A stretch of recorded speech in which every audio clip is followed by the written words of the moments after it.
Prince Harry didn't just get cut from the deal, he got erased, deleted, wiped cleaner than his royal Instagram feed after a PR disaster. And this time, it didn't happen behind closed palace doors. Oh no. It happened in public, in front of cameras, in front of people who matter, and worst of all, by the very bosses who once rolled out $100 million red carpet for him. That's right, the same executives who once called him the future of Netflix now wouldn't trust him to narrate a slideshow at the company holiday party. Let's rewind. A few years ago, Netflix threw an absolute fortune at Harry and Meghan. We're talking luxury-level money, the kind you'd expect for blockbuster actors, not two royals turned California hobbyists. Back then, they were hot, buzzing, untouchable. Their brand was dripping with post-palace mystery. But fast forward to now, Harry's being ghosted so hard by Netflix you'd think his emails are going straight to spam. Not a call, not a cameo, not even a pity invite to sit in the back of Meghan's Christmas special holding a spoon. And this isn't tabloid rumor territory. Nope. Inside sources, real ones. The kind you can't buy with a branded candle and a polite wave say Netflix wants nothing to do with him. No docuseries, no polo specials. No heartfelt monologues about climate change from the comfort of a leather armchair. They've shut the door, locked it, and slid the key under the neighbor's mat. The irony. This isn't happening during a career peak. This is happening after Netflix already gave the Sussex brand a downgrade so brutal it could be its own reality show. Remember that $100 million mega deal. It's now a measly $5 million over 3 years. In Hollywood terms, that's couch cushion change. That barely covers a season of Stranger Things. And those kids aren't even kids anymore.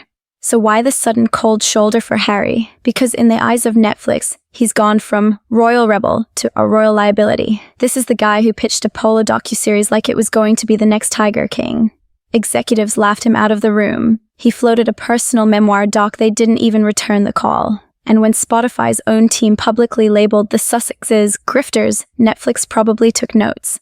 Let's face it, if a podcast company built on endless filler thinks you're not worth the bandwidth, that's not a small red flag, that's a parade. But here's the twist. Netflix isn't just ignoring Harry, they're actively cutting him out of Meghan's picture. The upcoming Christmas special, all her, not a trace of him. It's not about creative direction or audience demographics. This is strategy. Clean the slate now so later there's no messy footage to edit out when the royal split story drops.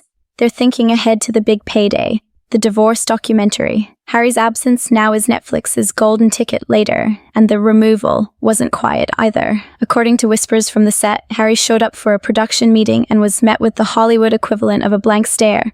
The kind where no one offers you a seat, no one makes eye contact, and the conversation continues like you're not even in the room. It's one thing to be excluded in an email chain, it's another to be excluded live. This wasn't just business, this was a message. We've moved on.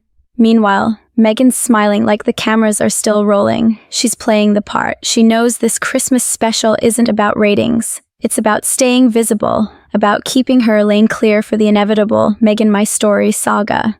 And if Harry's not in the shot, even better, no awkward editing later, no reminders of the brand that tanked before it could truly launch. The craziest part, Netflix isn't even pretending anymore. Insiders say the top bosses didn't just cut Harry out quietly, they made it clear in front of staff that his pitches were not a fit for their future projects. That's Hollywood for, don't bother calling us again. You don't come back from that. Not in this town. Not when the person replacing you is your own wife. But here's the thing no one's saying out loud yet. This isn't just a professional rejection. This is the start of a public unraveling.